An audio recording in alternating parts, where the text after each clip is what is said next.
drivers are seeing their hopes of a title rapidly disappearing. Michael Andretti has won once this year in the Swift chassis, but lack of development has cost him dear. Greg Moore will take the cheers of his home crowd here in Vancouver, but he'd rather take his third win of the year to follow his success in Milwaukee and Detroit. Paul Tracy has won 3 times and for much of the season was the points leader, but his Penske chassis has underperformed recently and he hasn't seen the podium since his win at St. Louis in May. Gilles de Ferran has yet to win at all, but has appeared on the podium 5 times in the last 7 races. He lies second in the table to the man they're all having to look up to. Alex Zanardi, winner of 5 races, the pole sitter here in Vancouver. His focus is on the title.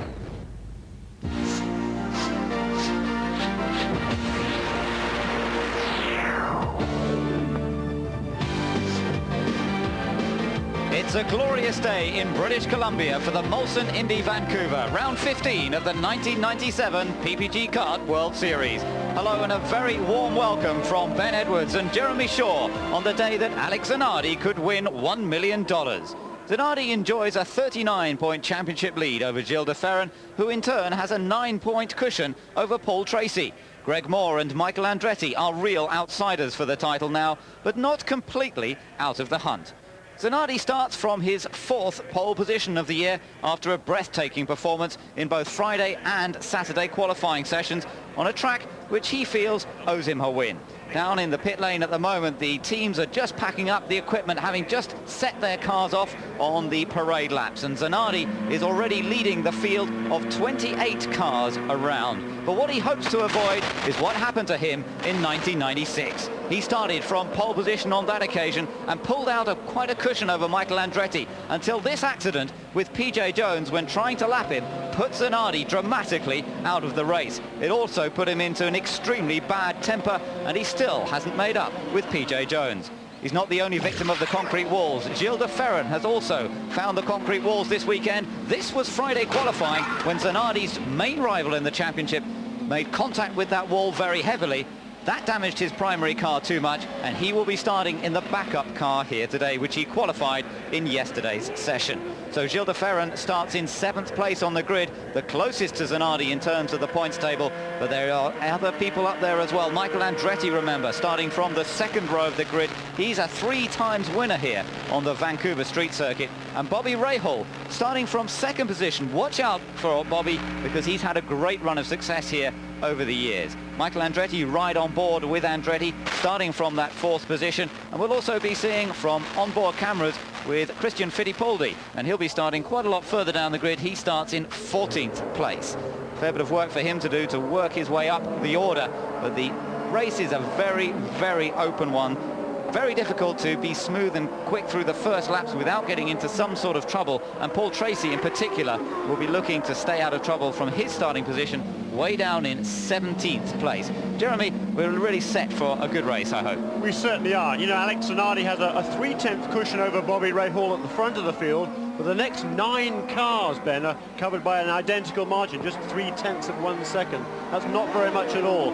You said, as you say, the first couple of laps is going to be very, very difficult around here. The track is extremely bumpy, and when on cold tyres, it's going to be awfully difficult to maintain control over those bumps, particularly into the braking area. Let's take a look at the grid in a little bit more detail then. On pole position, Alex Zanardi, if he wins today and leads the most laps, he'll be champion no matter what happens to any of his opposition. Bobby Rahal lines up 2nd, his best grid position for 4 years on a track where he has finished 2nd 3 times. Maurizio Gugelmin and Brian Herter next up, then Gilles de Ferran and Brian Herter. Further down the field, Dario Franchitti has qualified in 10th place ahead of Scott Pruitt and Raul Boesel. Andre Ribeiro and Christian Fittipaldi on the 7th row of the grid ahead of the 2 Mexicans, Michel Jourdain and Adrian Fernandez. Paul Tracy starts way down in 17th place alongside Parker Johnston. Next up is Max Papis and Roberto Moreno standing in for Patrick Carpentier. Richie Hearn has qualified alongside Alonso Jr., who's way down in 22nd. Christian Danner was fast in the warm-up this morning. Further back we've got PJ Jones and Hiro Matsushita. In the final row of the grid, Dennis Vitolo and Walter Salles. Salles, no time for him. He didn't go out in qualifying or in the practice days, but he did get out in this morning's warm-up session after some much-needed sponsorship came through. But for the Brazilian Walter Salles, he's going to have his work cut out. Jeremy, just talk us through this track a little bit. Turn 1 there, very, very fast. He'd taken about 160 miles an hour in 6th gear. Then a longish straight, but very, very bumpy. Turn 2 is a flat-out kink to the right, and then very, very heavy braking into turn 3 hairpin. Very, very tight down there. That is the best opportunity to overtake on this racetrack. It's also a dangerous place to overtake. Look at the race details. Race distance, 100 laps of this track, 1.7 miles. And the race record belongs to Alonso Jr. And indeed, he's got the most successes on this racetrack. 4 victories in the 7 years that it's been held here. The other 3 all going to Michael Andretti. The pit window, 28 to 35 laps, but in fact is probably even wider than that if we allow for quite a few yellow flag laps, which are very, very likely here. I think so. I think the cars have 35 gallons of methanol on board when they start this race. They're averaging around about 1.8 miles per gallon, so they can do pretty much 1 lap to 1 gallon. Actually a little bit more than that they will get, so they should be able to go 35 to 40 laps, I would say, and that's really even without any caution. So as you say, the windows here fairly wide. It'll probably be though a 2-stop race in these 100 laps. Of course, on one of the street circuits this year, the Detroit racetrack, we saw one team, the Pac West team, trying to go through on just 1 stop. I wonder if that's possible here. It's probably less likely. Maurizio Guterman starts in 5th place. Mark Blundell starts in 8th place. And just to let you know, they've both been confirmed to be staying with the Pac West team for the next 2 years. So Blundell and Guterman will remain teammates. But the cars are coming around now. We're preparing for the start of the first of those 100 laps. Alex Zanardi and Bobby Rahal on the front row together. Jimmy Vasser and Michael Andretti on the second row. The green flag flies, and Vasser's trying to take second from Rahal, and Zanardi gets a very clean start, and this is exactly what the championship leader needs. He's got away up front. Meanwhile, the battle's going on further back. Greg Moore's trying to get past Mark Blundell, and he has gone past Blundell as we go down to the hairpin. Now watch out for trouble here. This is where it can all go wrong. Through they squeeze. De Ferran ahead of Moore with Blundell just in there. Dario Franchitti, I saw, was just 1 place behind Mark Blundell, but so far, remarkably, Jeremy, they seem to have made it through safely. Fingers crossed, very cleanly through that first hairpin turn, and that's, I spoke too soon. There's Dennis Vitolo with a problem. Dennis has been struggling all weekend. He's back in the Project Indy Lola this weekend, but he obviously stalled the engine. Got a quick push there from the kart safety team, and Vitolo on his way. That's good news. Zanardi's got a bit of a gap already over Bobby Rahal. Jimmy Vasser in 3rd. Then Maurizio Guterman has started well. He's in 4th place from his 5th start. Oh, and Paul Tracy's in trouble. Tracy's in trouble, and Qualter Salas was there as well. He's collapsed the right front suspension. That's amazing. That's 3 races running. Paul Tracy's been out on the first lap. It's just turned so poor for Paul Tracy. Let's see if we can find out exactly what happened. Well, already when we picked it up, it was coming into the chicane, and already the contact had been made with somebody, and I wonder whether it was with Salas, although that's unlikely. Salas started right at the back of the field, and Paul Tracy started in 17th place, so the contact was probably with somebody a little further up the order. But Paul Tracy, 3 races in a row, he's failed to make it more than 2 laps into the race. Crushing disappointment for the Penske team once again, and Al Unser Jr. did make it round, I think, on that first lap. In fact, Al maybe just made up a little bit of ground on that first lap. Let's just see where he came round. He was in 17th position, so he made up a bit of ground from 22nd place. But as you watch the leaders go through, I can tell you that Paul Tracy is down in the pit lane. They're getting him out of the car. The right front suspension completely askew on that car, and Tracy, well, 3 races, 3 disasters, and the championship really completely disappeared now. Michael Andretti coming through in 5th place, but it's Zanardi who leads with 2 laps completed. Oh, and we've got Vitolo. Vitolo is off again, Jeremy. We saw him off at the hairpin. Now he's off at the chicane. That's incredible. He went off twice in 2 corners. He has had a horrible weekend, and now it's over, I think, for Dennis Vitolo. Probably a good thing. Zanardi is our race leader. Dennis Vitolo off into the tyre wall that's caused this first full course yellow of the race in Vancouver. They're just about trying to get his car backed out of that tyre wall, and there can't be too much damage, I shouldn't think, to the front of the car. No, he's certainly sitting in the car and optimistic of getting back into the running, but you know, he has been so slow this weekend. I wonder whether the car officials will actually let him get back into the fray. I think the steering wheel might have been off there. Yeah, there he is. He's climbing out of the car, and that's at the end of quite a miserable weekend for the very amiable Floridian driver. Well, end of day for him, as you said. It just means, I suppose, that the other drivers won't have to worry too much about lapping him quite so often, because he really has been quite a long way off the pace throughout the course of this weekend so far. Dennis Vitolo out of that car. Of course, that's the car that Arndt Meyer has been driving in recent races. But the German not, in fact, going to be taking part in the remaining event. But main accident that we've seen so far in the course of this race is Paul Tracy out of the race already, as you see PJ Jones into the pits.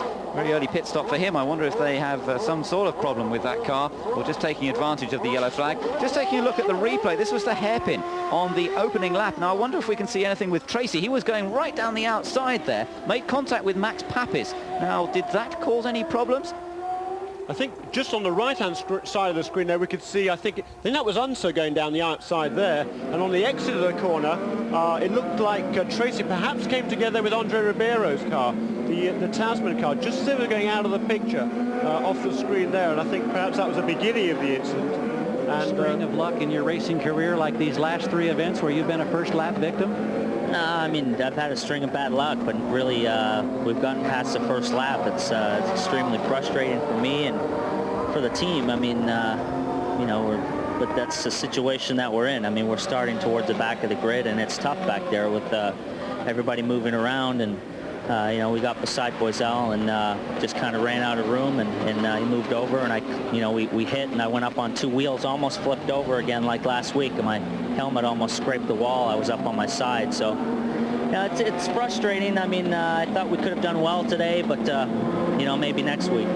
I'm sure that up until maybe 6 weeks ago, you still thought you had a great chance to win a championship. Well, I thought so too. I mean, it's been definitely frustrating. We've had a frustrating car. We've had a frustrating time on all the road courses this year, and you know, we're looking forward to getting next year's car, start testing right away, and you know, maybe we can build a championship-winning car next year. Thank you. Thanks.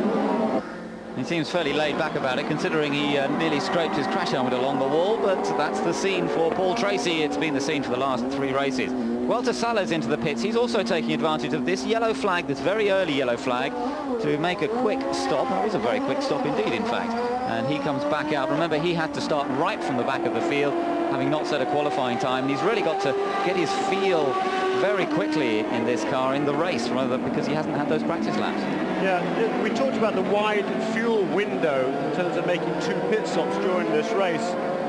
If we certainly are expecting, let's say, several yellow full course cautions during this event.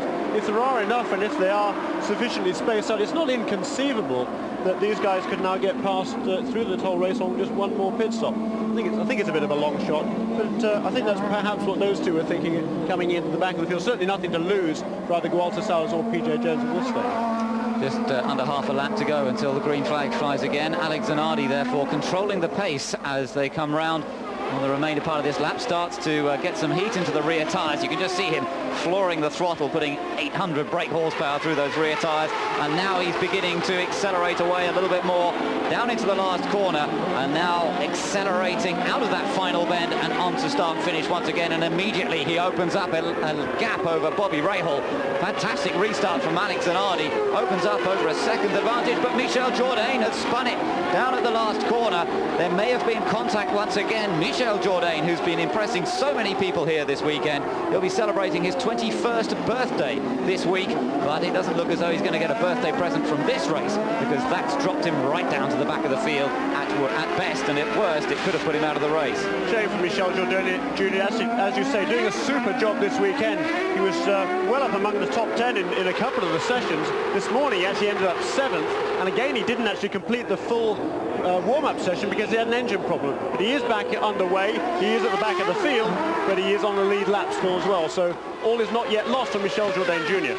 Let's take a look at what happened there. Look in the background, you can see a couple of cars getting together. It was Alonso Jr. trying to get down the inside of Jourdain that caused a problem. Al is in certainly aggressive form. We've seen him now on a couple of occasions. We saw the replay earlier going into the hairpin with Max Papis, and now making contact with Jourdain. Yeah, what's interesting is that was well before the green flag, and under yellow, Fernandez was between those two. So Unser went past Fernandez and was also trying to get past Jourdain. I think that's a little bit optimistic optimistic before they come past the start-finish line. Yes, that is a little strange, and I wonder if there'll be any penalty imposed for that. We'll wait and see. Meanwhile, we ride on board with Michael Andretti. Andretti lies in 5th position. He's right behind the Brazilian Maurizio Gutermin, then behind Andretti's Brian Herta and Gilles de Ferran. Gilles de Ferran needs to find some speed here. Gilles de Ferran second in the championship to Zanardi, behind Brian Herta at the moment, lying in 7th place. He's got to beat the